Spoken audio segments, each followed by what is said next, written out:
Can you make tabletop terrain boards out of ceramic tiles? Let's find out.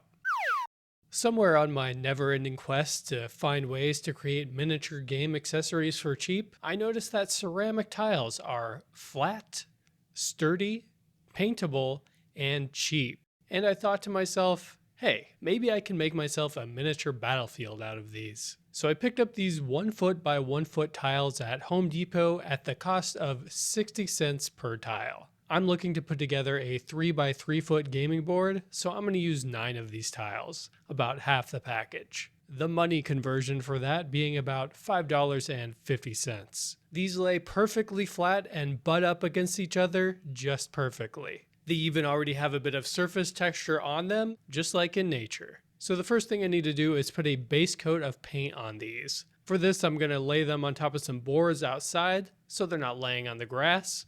And it's a sunny day out, so they'll dry quickly.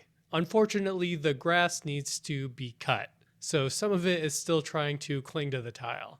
But it's really too hot to mow right now, so I'm just going to work with it. Speaking of grass, these are going to be grass-colored tiles. So I'm going to base coat them in several coats of this mid-tone green color. Once they're dry, it's time to bring them back inside. Now I'm going to use some different shades of green acrylic paint, both light and dark, to help break up the coloring of the tiles. For this, I'm going to use some fat-headed brushes to stipple the colors on. Stippling is a fancy way of saying ramming the head of the brush bluntly into the tiles over and over again. I'm going to start with this darker color and then bring in a lighter color, and then an even lighter color. I'll then continue to do this with variations of the color until everything looks well blended and textured. I think these are looking great. I'm going to let these dry and then I have one more step to help finish them off.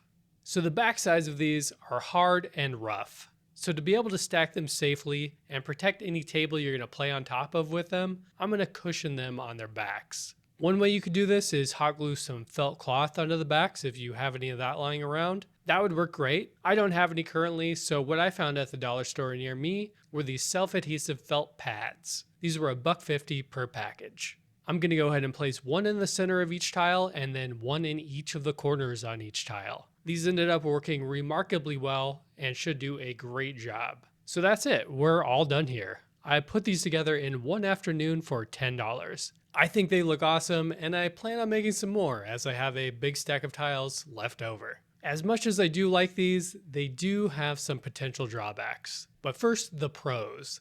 These are dirt cheap, they look great, and they can be used for a variety of setups because they're modular, great for D&D or war games. The main con would have to be that these are heavy. Even just these 9 tiles are a bit hefty to be carrying around. Also, despite these being tough and hard, they are also brittle if dropped on an even tougher and harder surface. Basically, if you drop these on the concrete, they are going to shatter. So I would absolutely recommend these as an option for home use. I think they are great for that. But if you plan on traveling anywhere with them, I would personally look for a different option in that case. Okay everyone, thanks for watching and happy crafting.